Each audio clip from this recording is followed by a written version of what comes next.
have to be professional. All right. So we will be asking you periodically to film your own teaching as well, especially when you get into student teaching. That'll be one of your required tasks, that you're going to be video recording a lesson that you teach and reflecting on that. That's part of your kind of performance assessment when you're doing your student teaching, okay? So it's just something to get used to. It's not a scary thing. It's a chance for you to look and say, wow, I say a lot, or I only teach to this side of the room, which I really do. Help me, okay? Or I use gender pronouns a lot, and that's something that I need to be aware of, right? So it's just something to watch. The other reason we're filming today is because, as many of you are becoming familiar with your core, you might have conversations with your peers and realize that everybody's core is different. So the old core, everything was outlined the same way for every subject. Standards, objectives, indicators for everybody, okay? Now some of us have standards, objectives, indicators. Some of us have strands and standards. Some of us have goals and standards and stuff. Some of us, Spanish, have potential indicators. Maybe you could teach this. Okay, so we've all got really different core. So what we're doing with the video is also kind of trying to improve communication between what we're teaching here in the School of Education and what your methods teachers are going to be teaching, so that we're all kind of on the same page and using the same language. So that's also what the video is for today and next time, because we're really going to start getting into the nuts and bolts of class planning. This is where you becoming a teacher begins, okay? Is like today, as we really actually start planning instruction for kids, okay? Your readings, I know, were a little bit more on the theoretical side, right? So we're going to make it practical, okay? We're going to really take a minute to reflect on why we would start with theoretical readings for the most practical section of the class. So here are indicators or learning targets for today. You are going to be able to explain how standards, objectives, and indicators, or whatever language your core uses, relate to course unit and daily lesson planning. Okay, so we've got all these levels of planning that we're going to have to start dealing with. Then we're going to be able to define these terms. If you did the reading, you should already have some idea of what those terms mean. We're going to identify some steps to what we call backward design and talk about why teachers should engage in backward design. And then you're actually going to start beginning to design your course that you chose. Okay? Is there anything due? I'm checking you. No, there's not. Well done. Okay. There will be. It's coming. All right. Tonight, we're going to start working on taking that, 30-page core document and saying, okay, what am I actually going to address in my class, and in what order am I going to address it, and what is it going to look like? How am I going to kind of focus it? And then ignore this, actually. So if you got my announcement, you'll have seen that I'm going to slow us down this week. Rather than trying to rush through course blocking, which is really important, let's take this whole week on that idea of how do I block out a course. So you actually, if you did the prep for today, you don't have any prep for next time, except to really start getting into your core and start trying to block it out. That's all, okay? This will be for next time. All right.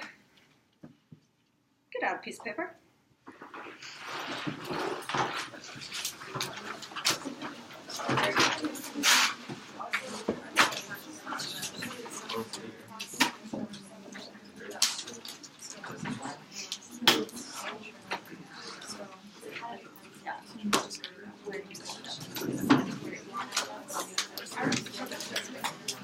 If you have your name tent, would you please make sure that's out? I'm not seeing several. And if you're new to the class, here's a name tent. Pick a color in the color card.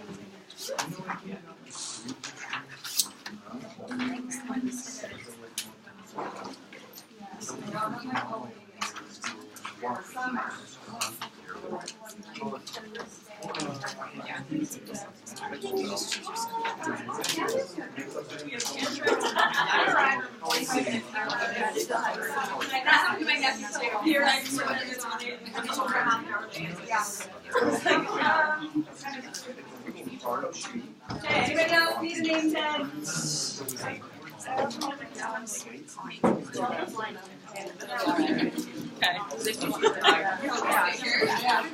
Yes. Potentially. Pick the same unit? Yeah. The performance assessment will be the difference because we did not do an official performance assessment last year.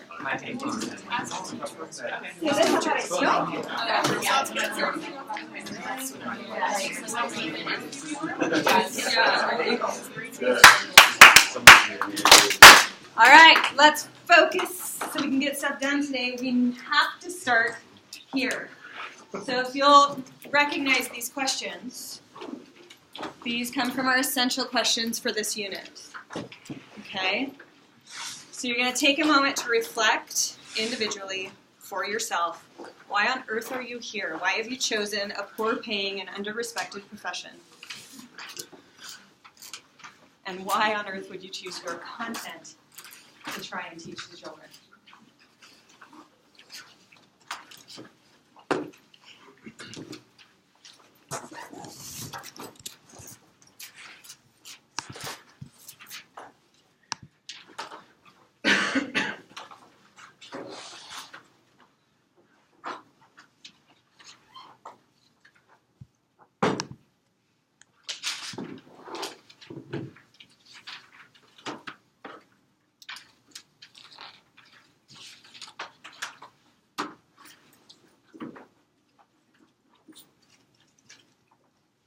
Okay, Emily Bird is here.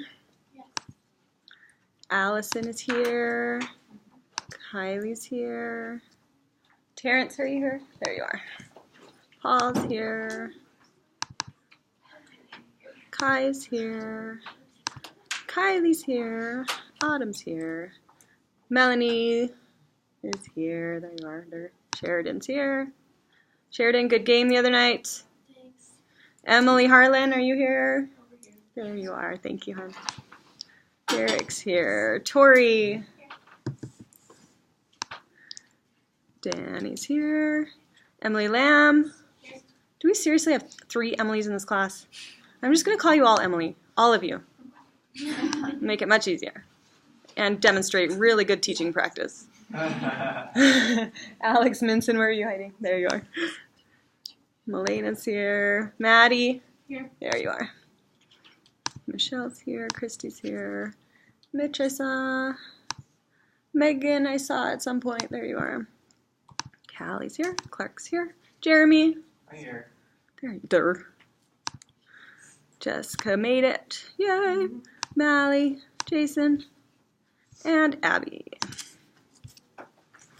Good attendance, people. I'm gonna go get my plug before my computer does.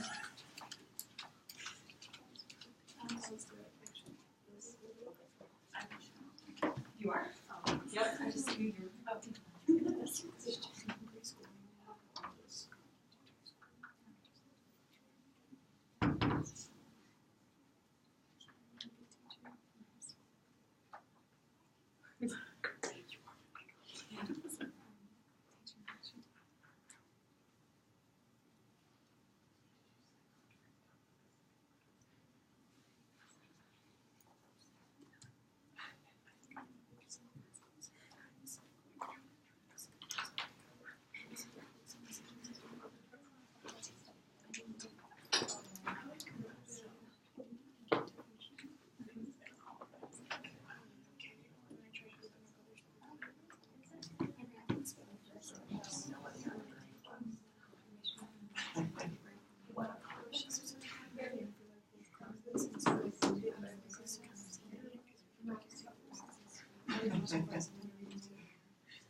FYI, using photo booth sucks the battery of your computer. Dropped like 5% in the last 5 minutes. Did you just say because it's a Mac? No.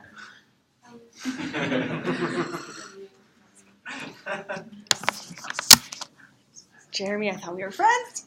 We are friends. Oh, I know that, you know. Different computers. But you're a Mac, or I'm a Mac and you're a PC. Yeah, well, if you're teaching the CF class, you should know that you're making a mistake.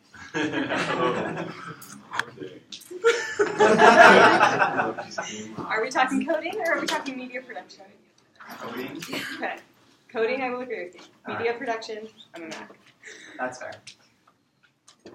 So how is the Chromebook class? I was wondering, thinking about signing up for it. It's not a Chromebook class, but it's a Google certification class. And it's really, in some ways, an independent study. Like, I provide you the time and space, and you work on your Google Educator certification. Okay. Yep. And we do a Google a day, because it's fun. Cool. There you go. And what time was that? It's at 5:30 on Thursday. Okay. All right, does everybody have a few things jotted down? Is anybody having an existential crisis and needs to come visit me later in the comfy chair? All right. I have a comfy chair with tissues next to it in my office. Yes. I'm the psych professor. Okay. All right, tell me, my friends, why did we sit in a circle last time? Wasn't it a part of like the Socratic method or something? Okay, so I was using the Socratic seminar model of instruction to engage you in some discussion. Why a circle? Please It's ask. more discussion based when you can see each other. It's not we're all here listening and learning from a teacher. We're all here discussing together. Excellent. Do you think that was aligned with my objectives for the day? Yes. Thank you.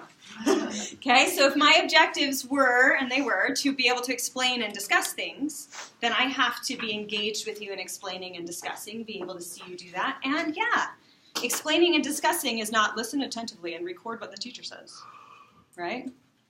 Okay, what did we discuss? Standards. Okay, what about the standards? What would you say were our major conclusions from last time's discussion? Standards are necessary, but sometimes they can get in the way. Okay, would everybody agree with that statement? How do they get in our way? Please. They limit us sometimes on what we can teach. Okay, I know that I talked about, I'm a health education major and how I don't agree with the sex education policy Right. in schools. They limit what you can teach. okay, good. Please, Tarek. A lot of times teachers end up just teaching for the test and for the standards. Good. So in some ways they can be a crutch, right? So even if the standards are broad and open and giving us some guidance, sometimes we just say, oh, okay, bare minimum, good, that's what I'm doing. All right. So at this point, you as a teacher need to really start thinking about your standards, what they address, what they don't, how you feel about that, what your perspective is on those standards, and what you feel you need to embrace or do to help your students master those standards. Okay? So, another question for your notes. First day on your new job, your principal hands you your class schedule. What do? Just got hired. In your notes. Then we'll do a think or share.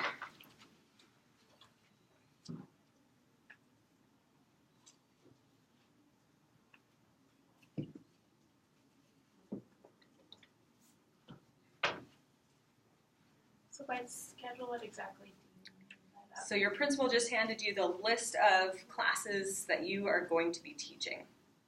Okay. Yep. That's Do it. you know who your students are? Nope.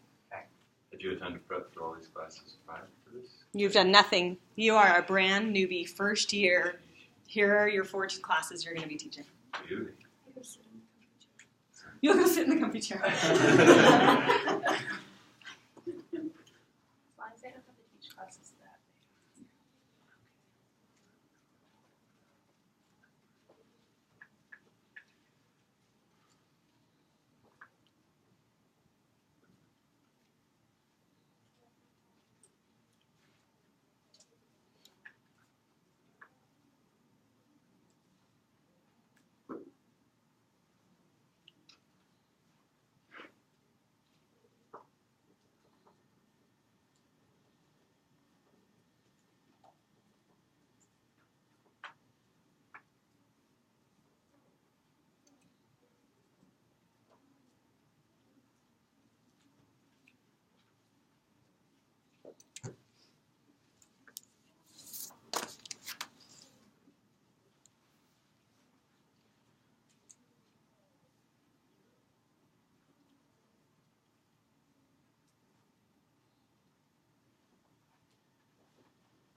All right.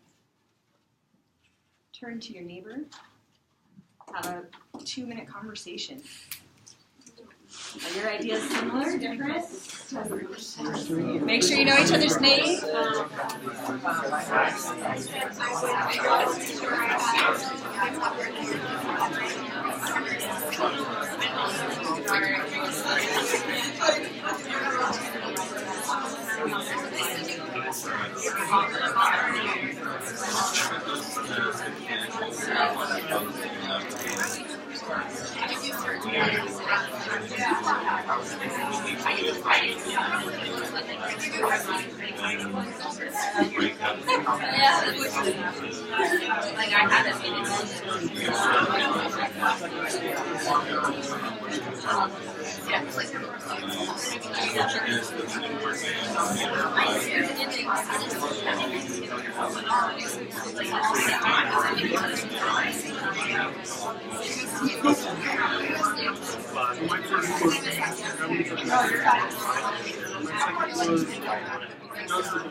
That's when they're like,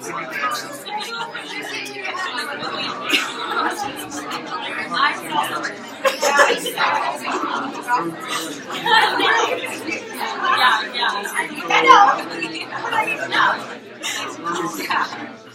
5, 4, 3, 2, 1. All right. What do we do? So personally, my step 1 is to either cry or chortle gleefully. It just depends on which classes they give me. Okay, what do we do next? Christy. I have questions. Okay, what kinds of questions would you ask? Well, the ones that came to my mind are expectations. Is there some sort of book what is expected?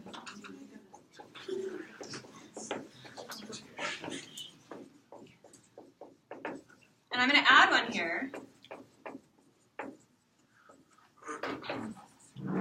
Okay?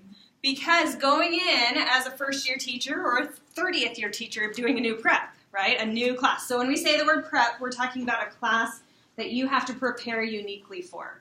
Okay? And usually we as secondary teachers have anywhere from like 2 to 5 preps. Unique classes that we teach. It just depends on your content area. So Spanish 1, 2, 3, 4, AP, those would all be unique preps, right? You don't want that. Ideally, we only have like 2 or 3 because it's really taxing, right? Okay, so I'm going to go in first and ask questions. Okay, are there any expectations for this course that I'm not aware of? So for example, going in and teaching the business marketing class, okay, Jessica, Mally, sometimes they have really strong DECA programs. And you are expected to win and to lead that DECA program as part of or an extension of your marketing class. So you've got to be aware of what those expectations are, right? So are there any additional school expectations before I even start looking at the core that I need to know about? I'm going to ask some questions about that. Why did I put that? I don't know.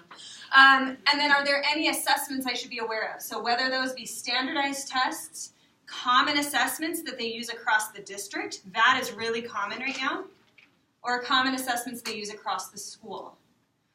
Business marketing, they're doing common assessments across the district.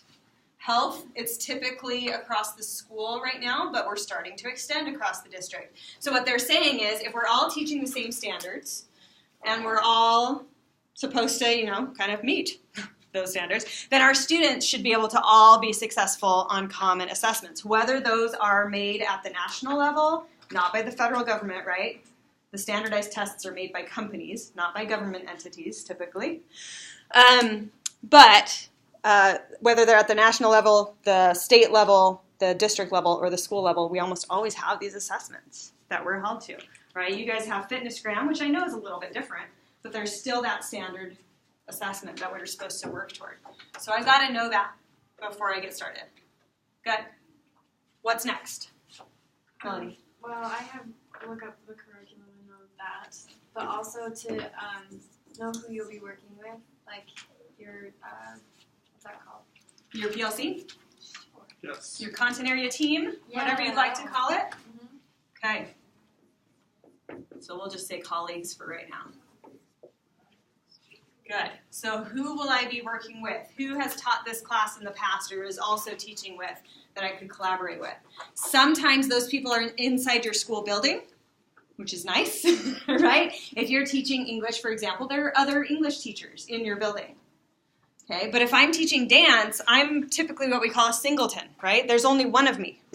And sometimes I teach at 2 schools because there aren't enough classes for me to teach, right? So that means my colleagues that I collaborate with are going to be at a district level.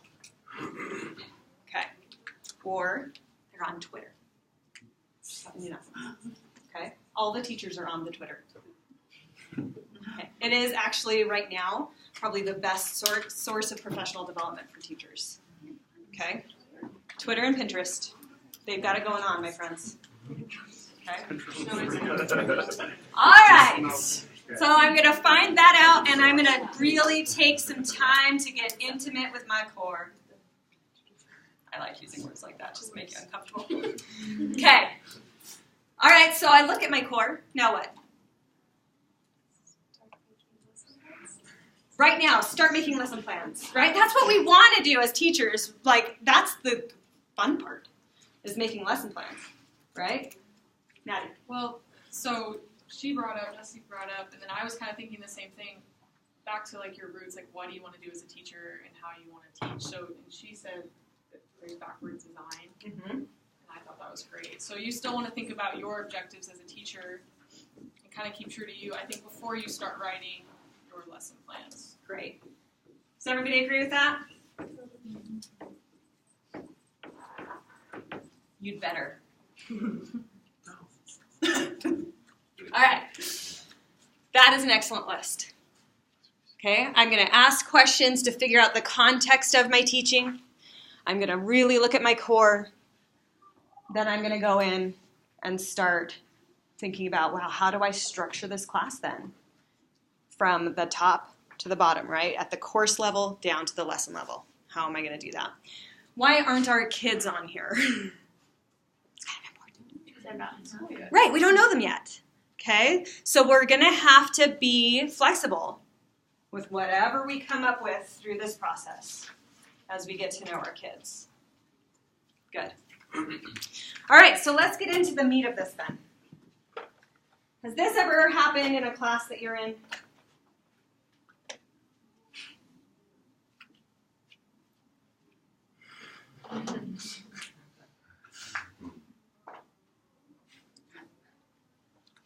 Like everyone?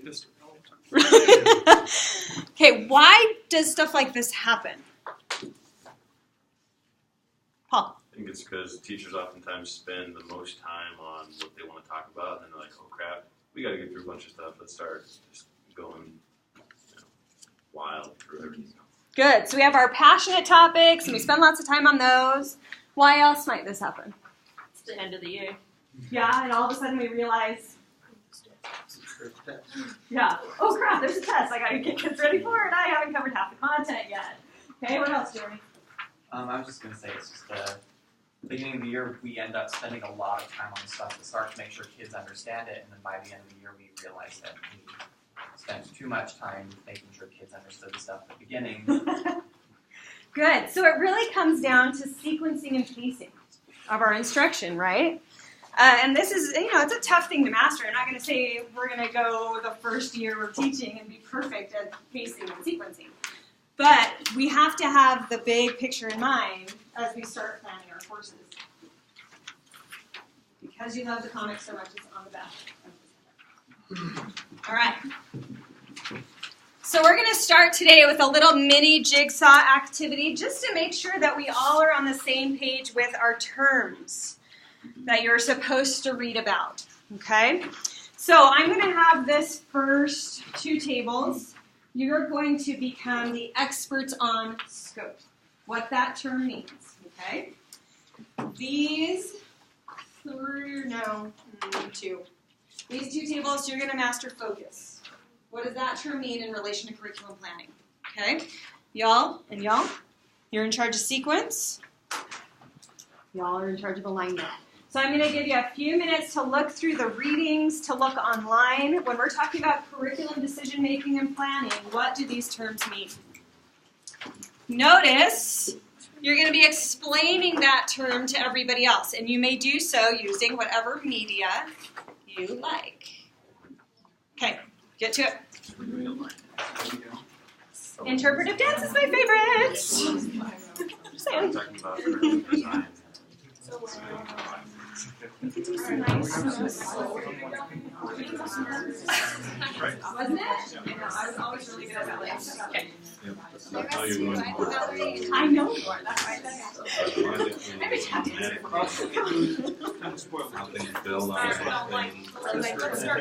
We literally have a timeline. Those guys, I don't know.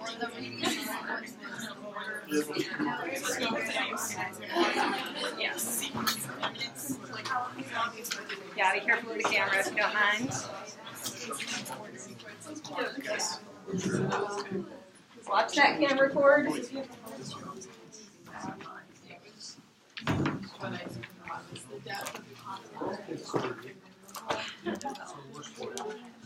I guess we also have to plan for like our social behaviors. We also have to plan for like psychology. Yeah, we're all. How would we teach that?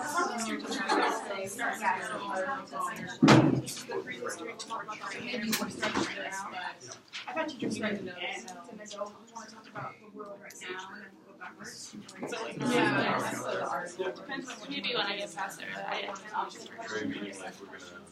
so you don't, if you don't understand the beginning, you have to get the rules. So right now, and you're making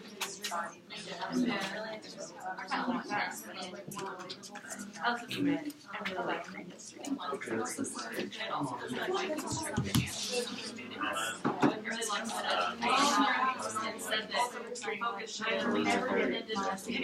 It should be met a skit about the digital line, objectives. Like drawing an example, and then we're going to show you like right next to the definition.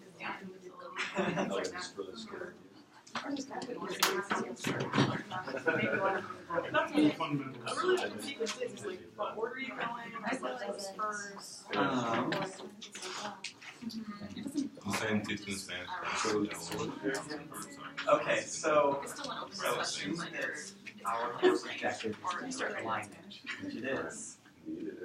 So we're aligning what we're teaching, which is like a course objective. So it's kind of going to be like, yeah, the example is in here.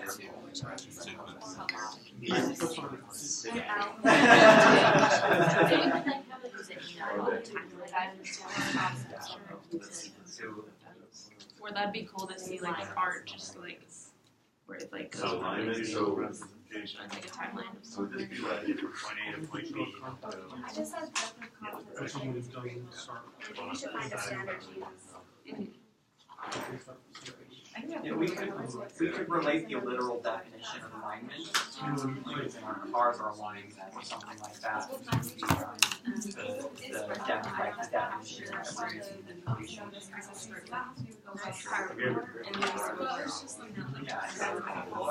That makes it really hard to learn this. You're not in our group. No, you're welcome. Like so alignment. So it's like we're teaching? Big starting with like no, so big ideas are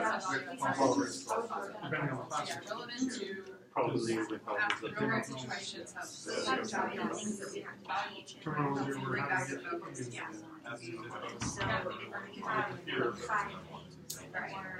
It's kind of like the second one is the knowledge and skills that are our offer alignment, right? Is a lot first thing, and then all of a sudden the next four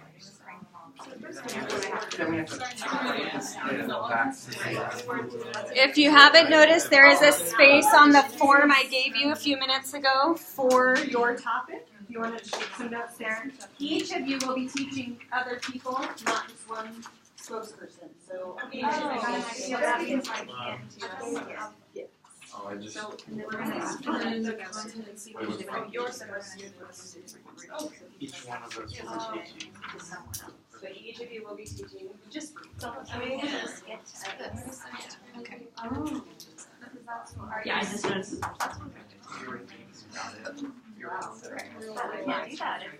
No, I can be flexible. So you're we have that. We have an idea. We don't. so Don't get any ideas. Tell me what you need. Okay. Show an example of some teaching something.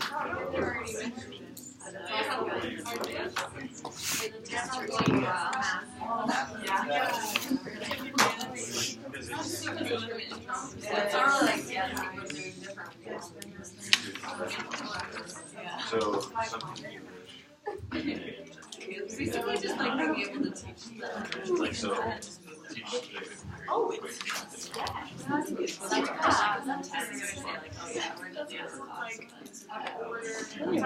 something like that, and then I know space. Yeah.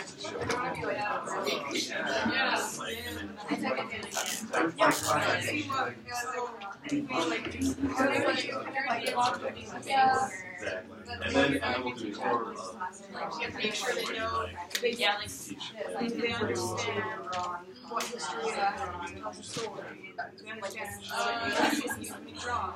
So maybe it's like they're and then we'll talk like talk about how guys whatever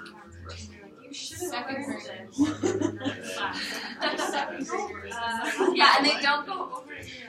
you need to summarize you instead of be like, oh, let's like summarize you one of those board problems like with juice. Like, So if they have one, yeah. but make it also to the kids, like you're playing at the park and a kid brings soup. So then it's relevant to them in their lives, and then I think that might engage more so you can have summarize how to deal with math problems. Maybe like how many friends do you have? 5 were at the party, and 2 had to go home early. 2 more minutes.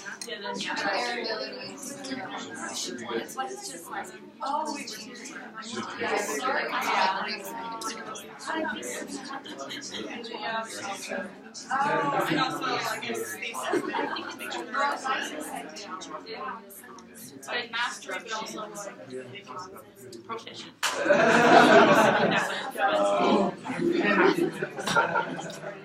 In the middle, like what do you want to do? That's one. What do you want to do? and then like alright, now let's jump breaking into like I would be alone. So yeah. Kind of think that the units build off each other. Use that one. There you go. So you got summarize, base, unit 1, 2, 3, and then you have to make this natural assessment. Could be assessments in units too. Yeah, I mean, that's just to go on. Yeah, you go on forever. If you don't have all this time, like it doesn't have to be a full straight. So let's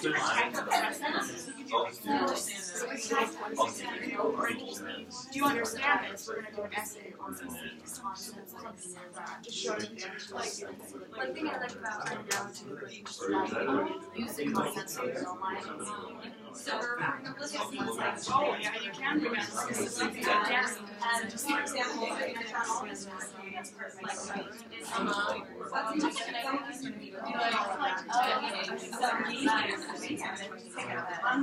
Summarize really go. Summarize last class, on to the next section. sometimes it comes from Or that teacher can understand the unit. that's what I think that's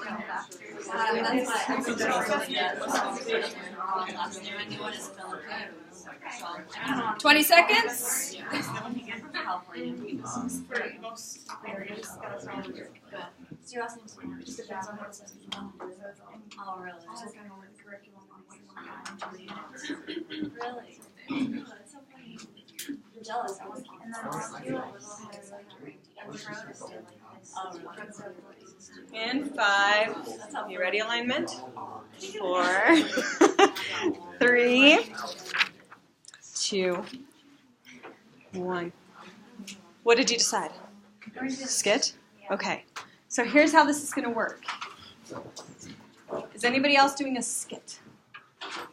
No? Okay. All right. That's awesome. I love it. We're going to start by doing a full-fledged jigsaw. And within that jigsaw, you will cover scope, focus, and sequence. Then we will come back together as a group, and we will address alignment as a group. Okay. So, in order to jigsaw this, you're in your expert groups right now. We're now going to break into what are called learning groups. In your learning groups, you're going to have one person from each of the expert groups. Okay? So take your note-taking materials, find a partner from each group, and you're going to teach each other those first 3. Find any spot in the room, that's fine. Just make sure you've got one person from each group. There it is. What are you sequence? I'm sequence, so you need focus point. Yeah. Be very aware of chords, okay? Over this way. Okay. The alignment. Jeremy, I'm scope. Alright. Groups of 4, groups of 4. Focus. They're back there. Focus. Focus is distracted at the moment. So are we talking about alignment in our group or not? Not talking about it. There is a focus group. Focus people. There is a focus. Megan's focus. Yeah. Yeah. Hey, wait for me. Wait for me. Okay. Does each group have a scope? Does each group have a focus? No, we need a focus. Are there any more focuses? Foci. Okay, we can combine groups as needed. Okay. We could use a sequence. Okay, sequence. They don't have a sequence over there? And you guys don't have? We have one. Okay, so we can share as needed. Okay, we can combine. And then alignment. Does everybody have an alignment? Your extra alignment. They don't have an alignment. In fact, why don't you both go there so they get extra alignment since you ignored them? Oh shoot, they need one. Oh yeah. Object lesson, ruined! Okay. So, you've got about a minute to summarize your topic for your group. We're going scope, then focus, then sequence, and stopping there. Got it? All right, scope, begin.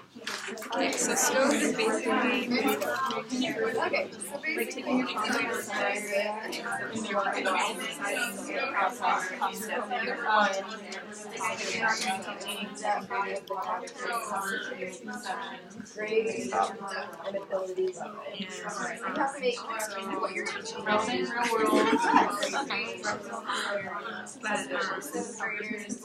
was saying that you should make Like the teaching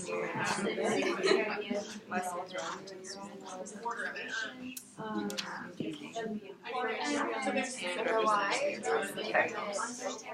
So like why are we teaching this? Make it relevant to the Yeah, so focus is you have big scope of invaluable. one concept. To me, like it's not one concept, but a concept that you're gonna kind of frame all your information. So focus is also kind of like a lens that you're gonna view your conversation. Should you move into focus if you haven't already done It doesn't. It's important that it doesn't restrict like it's Okay, so what I have is, so one of the quotes I liked from the reading was, question provide a lens through which all knowledge and activities will be processed. So it doesn't restrict discussion, it just frames and directs it to a goal that you're trying to achieve, that you want them to know about. So, like a lens, it converges on one thing, but then can fan out to apply to other things. And it also works with transfer knowledge. Like if you want to bring in other, like chemistry and art, you just want to make sure that you don't go too far out there that the students get lost. So you want to keep your focus basically. I know that. Basically just trying to get skill, or I guess another way to get it is trying to do skill progression. Should be moving into sequence. Depends on what your content is. Okay, so sequence is basically the order that your class is going to go in, like the timeline of what you're teaching. Like day one, I'm going to teach this. Day two, I'm going to teach this. Yeah, we're not doing it. Some subject matters and some parts of my class it's generally. I will be there. Because You have no idea. I already have a timeline. You guys want to hear what? But basically, Jeremy will talks about starting I with support a summary of what they should know. For me, at And least then mine going is into kind of basics, and then going into the lesson, like they should normally be like a little step drawing of that, and then you like teach lessons with the little lessons. At the end, you should end up at proficiency. So, but it's ensuring the objective is important online. Just in case the skit isn't over. You're welcome. Ensuring the objectives of the course are aligned with the material being taught. Kind of think of that like Giving you guys a preview of cards during alignment. That's what we talked about last time. So making sure that what you're teaching, the methodology of what you're teaching, have information aligning with your goals. So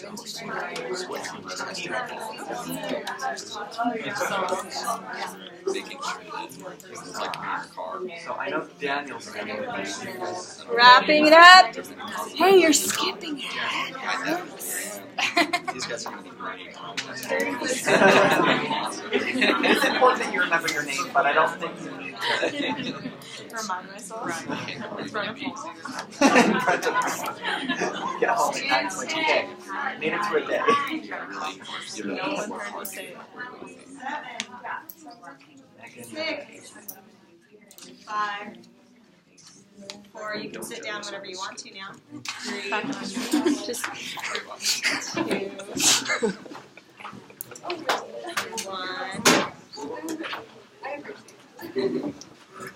1 half.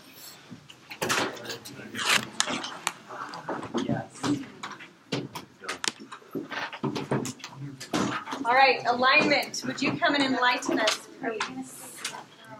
Take the stage, my friends. And then just Henry. We can sit on the floor up front.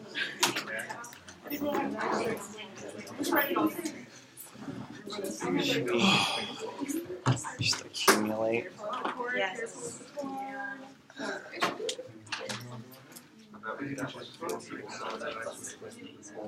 Future Teachers of America. I guess I'll be over here. Okay. Do you want me to start since I'm going to be Right. Okay, so we did alignment, and we are going to show you a couple examples of good and bad of what to do for alignment. So we're going to have our first teacher go ahead and start. All right, class. So today we're going to talk about Old Man in the Sea. story about an old man goes out in the sea, fishes for a marlin, and so it's written by Ernest Hemingway. Pause. So that's pretty much all you need to know.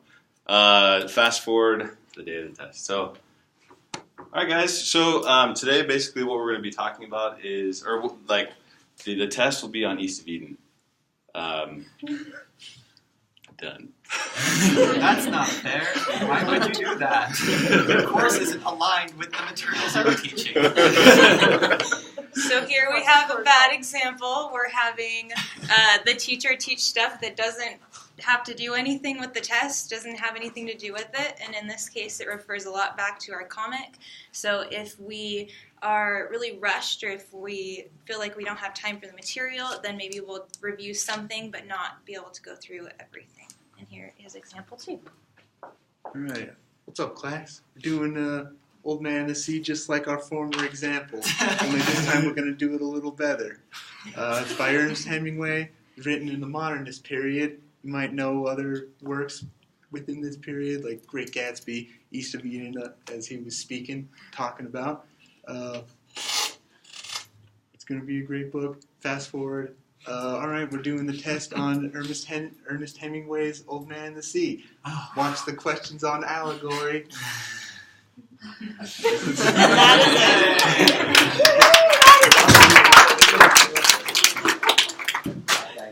All right, can you each derive a definition of alignment from that demonstration?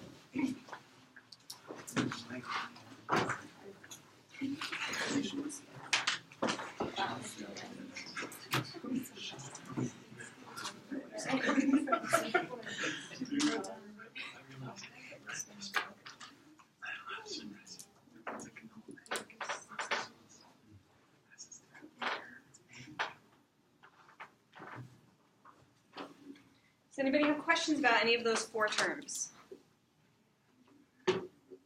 Does alignment also mean not just with the standards of what you bring out at the beginning, but also with other content areas that you bring in? It certainly can. Yeah, so alignment simply means, right, that everything lines up. And that should include your curriculum, the instruction that takes place in your classroom, and the assessment. So if anything I'm going to bring in from outside, anything I'm going to link in, should be aligned with those 3 things. Add 2.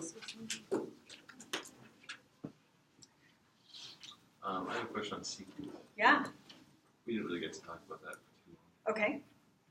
Sequence group. Do you want to give the 20-second summary? Sure.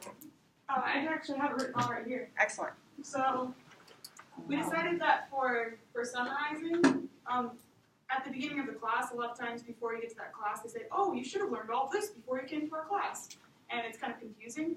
And so we decided at the beginning of the sequence of the order of things that you do in your class is you need to make sure you summarize what you should have known before you came to the class. And then you have to start with basics. So with art, you got to know your tools. You have to learn the lines before you're able to actually draw something. And then you start with your units, and in between the units you have assessments. It can be essays, it can be any type of assessments. There's lots of different types. And that's just the order of things you do, and by the end you should be able to be a master at what that class was. Because you intentionally planned an order that would get them there, right? Yeah, because you planned it in order. Good. So let's actually take this at the course level for a minute. And these 4 terms apply to many different levels of education, right? They apply to your entire subject. If you took some time to really look through your core, the curriculum for your subject area, from kindergarten all the way up through senior high school, you would see scoping, right? I heard Maddie talking about it, right? We're not going to talk about factoring polynomials in 2nd grade. That's not within the scope of the 2nd grade curriculum because we're aware of things like, I don't know, cognitive development. All right? So the scope of that course, in other words, what fits under the little dome or bubble of that course's content, what we're going to actually address, is different than secondary math 2. Right? So that's the scope, what's actually supposed to be covered and addressed within a course at a certain level. So, I mean, we could talk about it at the subject level. I think you get it. Let's really look at it at the course level now. Where do we find the scope of our course that we're teaching? Good. Our standards, our curriculum, right? Are we going to address every single thing within those standards? No, we're not. Okay? But that is the scope of our course. How do we decide what we will cover?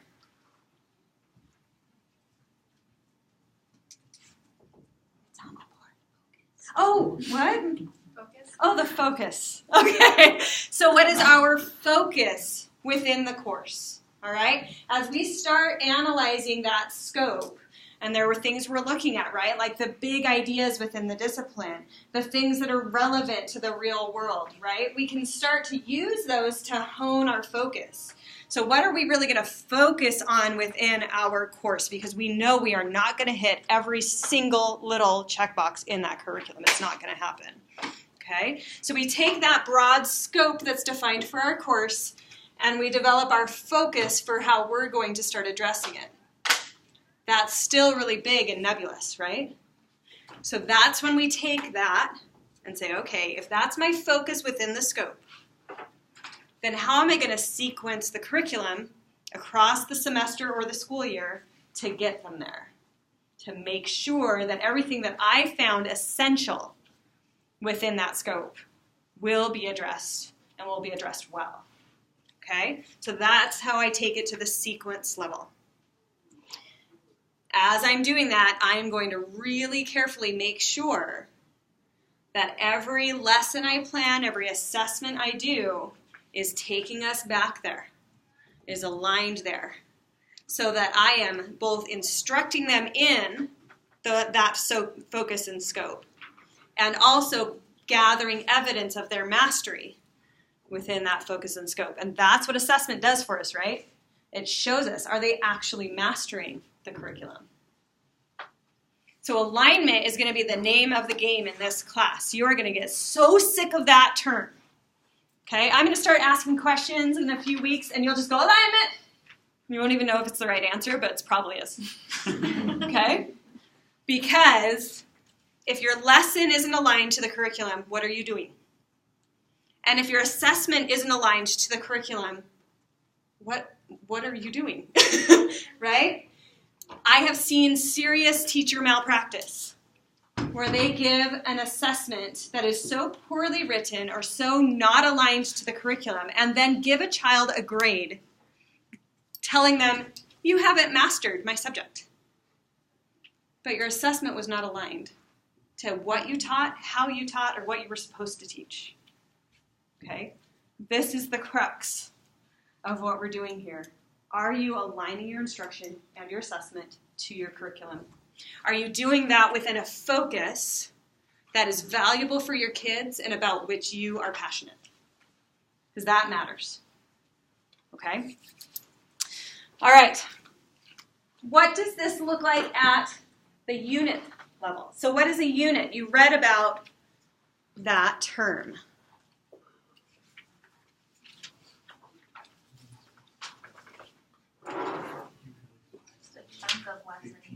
Yeah, it's a chunk of lessons that relate to each other within your subject area, the scope of your course, your focus. Okay? Is there a prescribed exact length for a unit? No. Okay? I've seen units that are kind of cross-cutting units that go for the whole school year with other instructional units that happen underneath it. I've taught units myself that take a month. And I've taught units myself that take 5 days, right?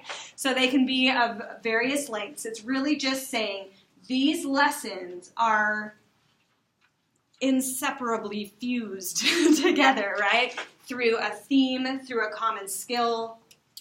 That's what we're talking about with regard to a unit. So how do these 4 terms apply at the unit level? Will you turn to a partner and talk that out? Or if you prefer, reflect on it individually. Okay. How do those 4 terms apply at the unit level?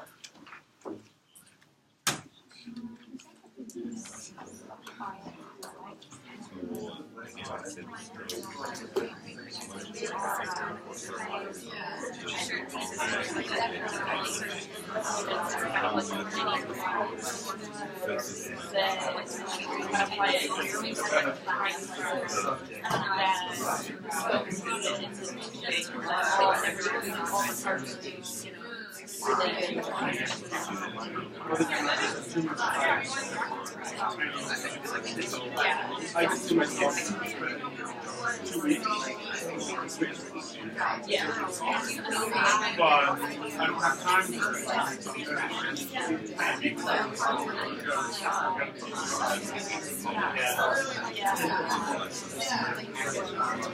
Or you can make some space for your entire team to talk about how revolutionary war got into this week.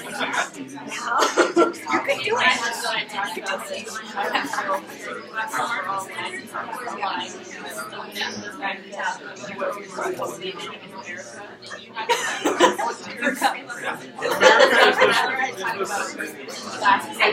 It's like the realization of America and how everything everywhere lies to that. Yeah.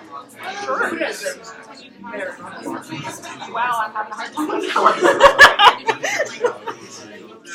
Yeah, I'm struggling with that connection, but we'll find it. And 3, 2, 1. Do we see it? There's a scope of a unit. The stuff it addresses. Does that mean we never address that stuff again? No. But for this moment in time, for this sequence of 7 lessons or however many it is, this is the scope of what we're covering. Okay? Will you have a focus within that scope? Yeah, because there's the scope of the curriculum, but then there's kind of the theme that binds them together, right? Good. Do you have to sequence a unit? Yes. It's a good idea. Yeah. Know which order you're teaching things in and have a rationale for that. Okay. Should it be aligned? Yeah, absolutely. Do we see the same pattern at the lesson level? What is the scope of today's lesson? What do I need to cover? What am I going to focus on within that scope? How am I going to sequence it? What order will I teach things in? And is this now aligned from top to bottom within the lesson, unit, course, subject? All right. You didn't know getting into teaching, did you? We were going to do all this stuff. You were like, I'm just going to plan lessons that involve Legos. Do it. Okay. There's always room for Legos. All right. So at the top of the class, we talked about where to begin. How do you start? And you guys have a good set of heads on your shoulders because you really understand how we really start to design a course. But we're going to beg you to use a process called backward design.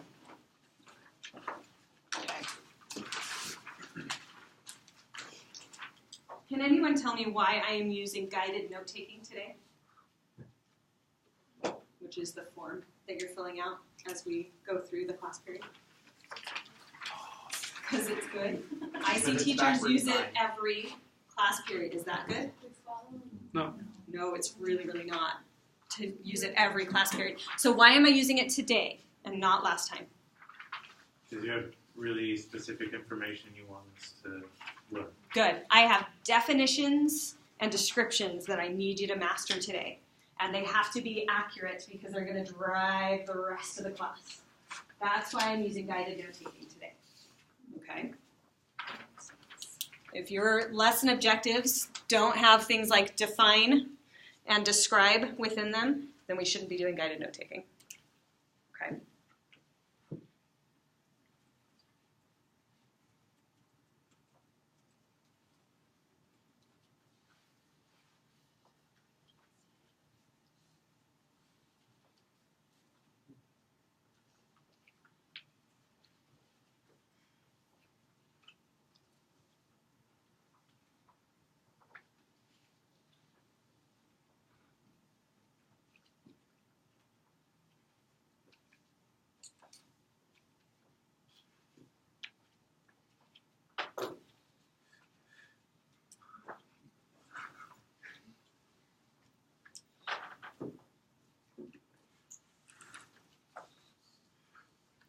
Allison, based on what you're seeing here and or what you got from readings, could you summarize the process of backward design for us? What do you do as a teacher when you get your course schedule?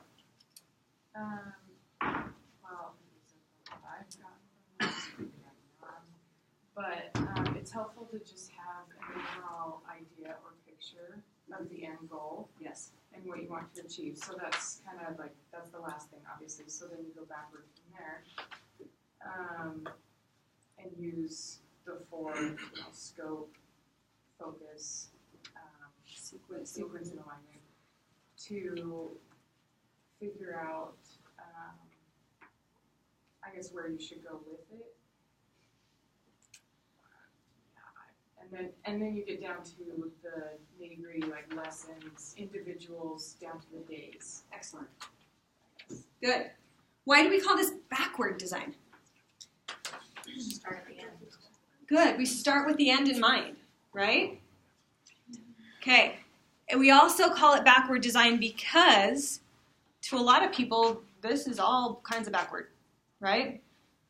As a teacher, this is the part we love. Designing the learning events. So we tend to start here and hope it gets us there. Okay? We're saying that's not going to cut it. All right, so you really have to start with that end in mind. Then we decide how to assess it. Does that seem backwards?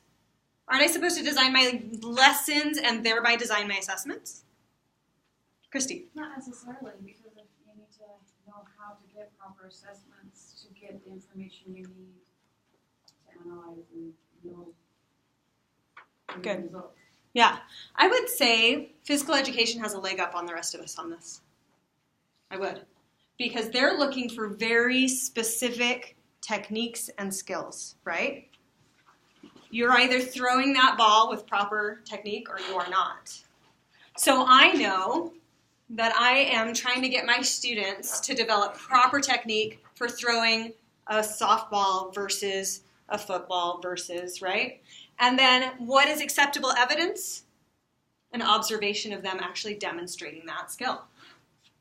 Okay? Then I can say, all right, how am I going to design lessons that will give students a chance to show me that they can or cannot do it so that I know we've reached that end target, right? The rest of us sometimes have a little bit more slipperiness within there, right? Because it's not always perform this skill for me. Sometimes it's like, analyze the theme of the novel using blah, blah, blah, right? And that's, now we've got some kind of squishier choices to make regarding, well, what would my evidence be of mastery within that, okay? But this is the trajectory we're going to take. And that's why the course is designed this way. Hopefully you're starting to see that this course was designed using backward design, and we're actually going through the process. So our first unit is course design. Then we're getting into unit design. Then we're getting into lesson design. Okay? Please, Melanie. I just noticed with like some of my little siblings' math tests and things like that, that their tests look a lot like their homework does. So you can tell that they've been using this backward design, that they want kids to be familiar with what the test is going to be like, so they give it to them on their homework. Excellent. Good. Very good example. Questions about backward design as a large principle?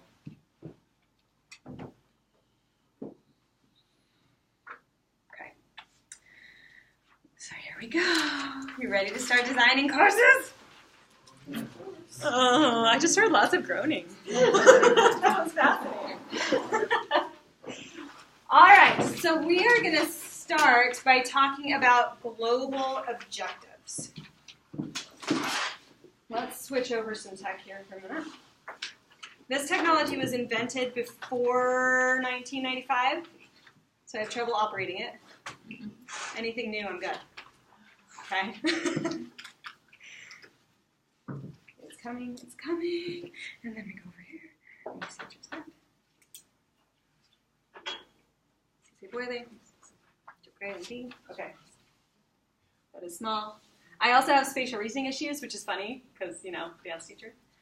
So I will go the wrong direction, like all the time. Okay, let's see if I can get closer. The best thing is when you have a GPS and you're trying to go somewhere. Well, yes. I always turn the wrong direction. Should have seen when I took my daughter to New York and I was like, oh wait, sorry, left. Yes, now that Okay. you're getting me on the triple line, walking in circles. All right, where are global objectives articulated? So what is a global objective? Should we start there? We shall. Start away. What do you think a global objective would be? What society wants students to do. Excellent. Okay. So what society wants our students to do. What else could be a global objective? So that's at an educational level, right? What about at a classroom level or a school level? Could you turn off the front lights? Is that possible? Sure. Somebody mind? That better? A little bit? A little bit. Okay, so society's goals. I put from the reading, the goal society has for all students, like children, all children will be literate, responsible citizens who understand major scientific principles. Excellent. That is a great global objective. Okay, what we want all kids to get out of their education or a specific subject.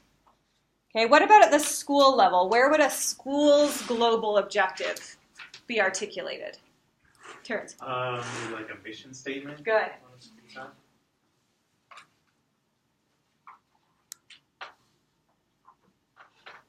What about for your class?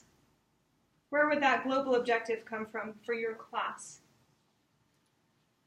Disclosure document. The syllabus and the disclosure document write themselves. They magically appear. Where did that global objective on your disclosure document come from? You. Oh, look at that. Yes.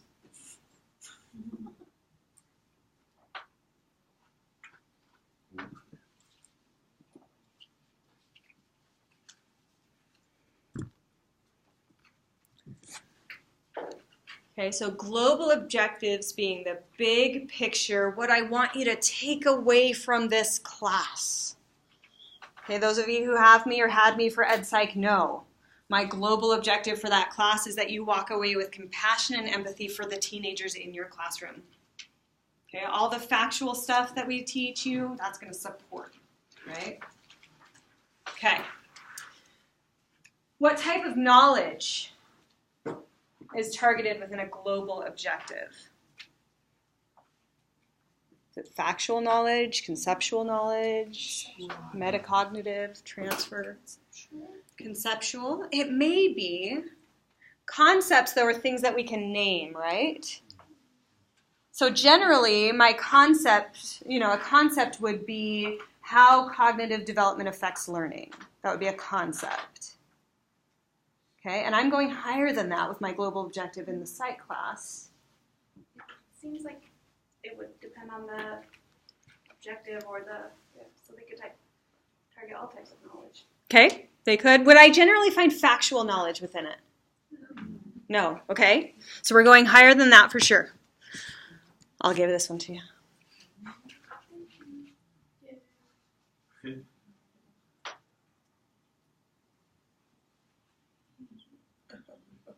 Okay, these are big things that are going to transfer across contexts.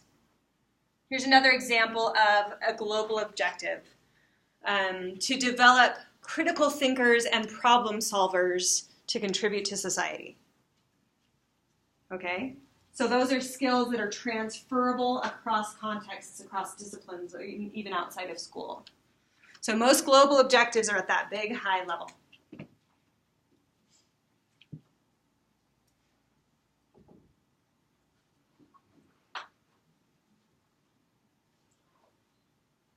So we might equate that with this idea of understanding. Students will understand that. And can I measure understanding? Mally, shake that head louder. No, right? How am I? Do you understand that? Yes. Okay, I measured it. So I can't really measure the idea of understandings, and that's true of our global objectives as well. I can't really measure the global objective necessarily. I can ask my students opinions about it, thoughts about it, those kinds of things, but there's no test I can give them that measures this objective, okay? All right, what level of curriculum do you think these guide? Is it at the lesson planning level, the unit, the course, the subject, the school? Okay, right? They should guide all of it. It all comes back to that. Specifically, it's going to be at the really big level, right? School system, subject, etc. But of course, your global objective should guide every single instructional decision that you make, right? All right. How are they assessed? What did we say?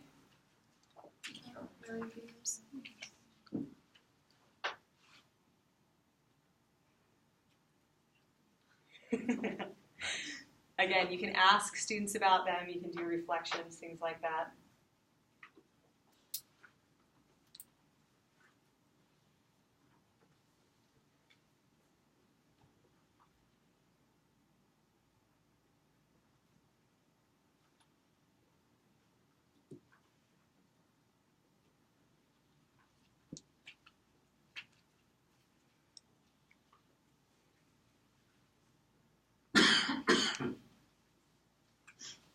And some examples, some keywords I might find in examples. I might see things like critical thinkers, Problem solver.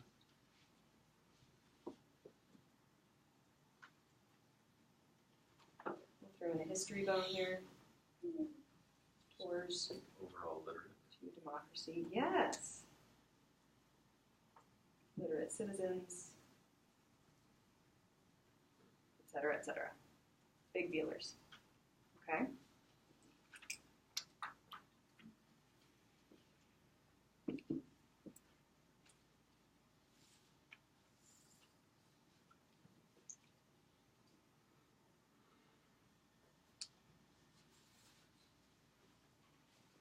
So to finish up our class period today, let's do just a couple of brief exercises to explore your own global objective. That's going to start driving your blocking of your curriculum, your focus within your curriculum, okay? So we're going to switch over.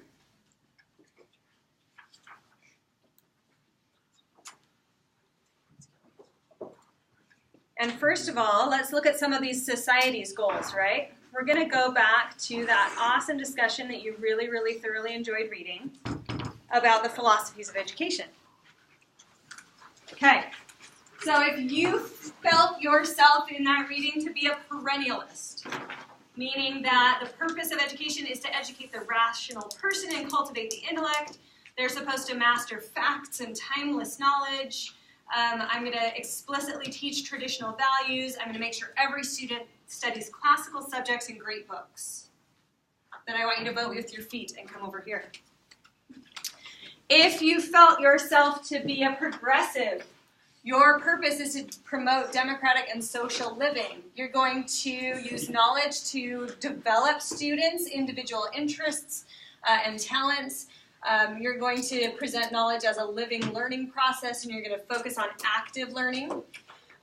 Your role is to guide problem solving and inquiry, and your curriculum focus is going to be based on students' interests and applications of the content in the real world. Vote with your feet. Head over there.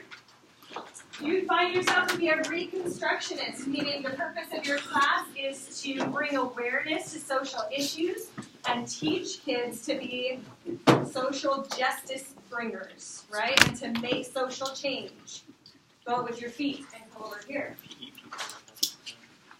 An essentialist. So your objective is to promote the individual growth of the individual and educate a competent person and citizenry. We're going to focus on essential skills and especially the academic core subjects of like the 3 R's, right? The teacher is an authority in the field. So because I've read a lot, you should shut up and listen to me. That's fine. Okay? And again, we're going to focus on explicit teaching of traditional values. So we've got some similarities there. Some similarities there. Vote with your feet. Right? If you cannot choose, stand between the ones that you most closely identify with. Just kidding. Now, I would argue that you can't really be a perennialist, essentialist, and a progressivist reconstructionist, right? You can't say we have to focus on the core subjects and me as an authority, but the students' interests are paramount and we've got to solve the world problem. Not the same. Tammy's like doing the walk of shame. Do you feel bad about your choice? Okay, interesting. We have a whole lot of progressivists happening over here. And you're going to learn more about these philosophies in Foundations, if you haven't already taken that class, Foundations of American Education. We'll address these as well. This is the start of your global objective. Okay? If you're a progressivist, your global objective will not be for students to master the critical concepts and facts of my discipline, right? It will be to develop critical thinkers and problem solvers kinds of things, and vice versa. Okay? So this is the beginning of your global objective. Go sit back down. So you're saying you can't be that and this? It's hard to be both. It's hard to be both. Maybe I'm just weird because I'm like good at math and art. So like I want to know the facts about it, but then also just themselves. Is math to you a skill set or a knowledge base? Knowledge. Okay, so that is perennialist. But I'm weird. Interesting. I'm weird. Okay, so start thinking about how is your philosophy of teaching going to influence your global objective for the course that you have chosen.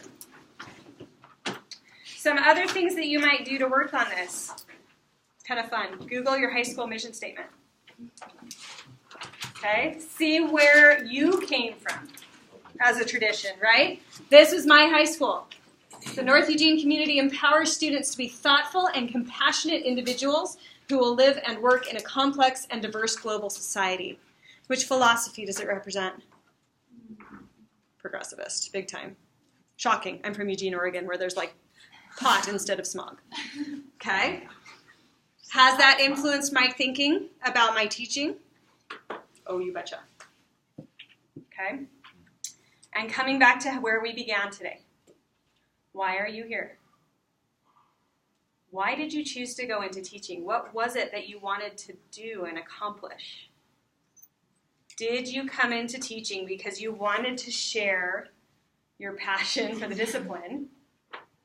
Was it one of these?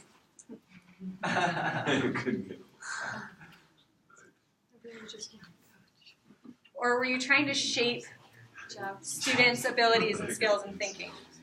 Or were you trying to share what you feel is this vital content, this body of knowledge with children so that they would have that knowledge going forward? This is your core. Okay? This is the core of what you're doing. Why am I here? I love teaching more than is reasonable. I really do. Okay? First day of first grade. I'm not joking you on that. Okay? I don't know why, but it's always been. And I'm the youngest child, so it's not like I was like teaching my siblings. I have loved teaching from the time I was 6. Okay? I had to. There was no choice for me. There really wasn't. I had to become a teacher. Why do I do what I do now? I think we can do better. I really do. And so I want to share that with you and try to help you get there. I'm not perfect. I teach these classes to help me get there too. Right? That's a secret. Don't let it. Okay. So what you should work on is your global objective to prepare us for next time when we're really going to start sequencing your classes. So what I have for you here is just our preliminary document to start blocking your classes. Go as far as you want to today. Some of this you won't know what to put on there. But the top where it says subject and grade level, you should have chosen a class that you're going to focus on. And your global objective. See what you come up with. Okay, grab one from me on your way out, or I'll set them by the door.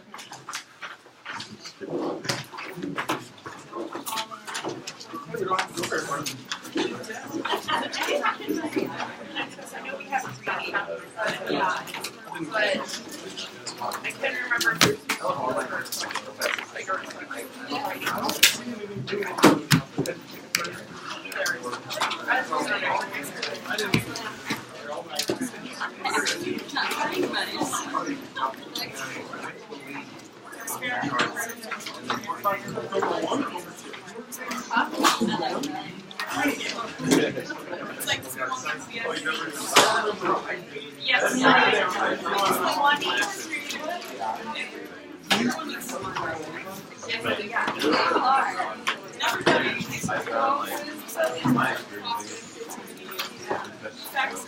About to be an exposure catastrophe.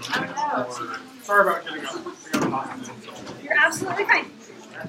My daughter is awesome. She has, we think she has, I don't remember what it's called, like Hashimoto's disease or whatever. So she has a bleeding disorder. She gets like the worst, nastiest bloody noses, and she just like she keeps a little thing of tampons in her backpack, and she'll just be in the middle of class and just shove a tampon up her nose and just keep sitting there. She's 14. You'd think she'd be like all self-conscious, but she's like, keep going. I'm a little more self-conscious. It's all right. Wait, what's your Instagram? It's back there. Oh, it's back there. Yes. Okay, just kidding. Also, I'm sorry that I was late. I came from like the field work Tuesday mornings. It's the only time I can do it. Gotcha. But I think I'll just have to leave earlier to get here. So that's what I'll do. But anyways, I promise I'm not. Don't worry. I'm gonna work on it. All right. Thanks for letting me know. I'm so excited. Yeah, I was thinking about it all last night. I was like, I'm so excited. I know, I was like going over videos and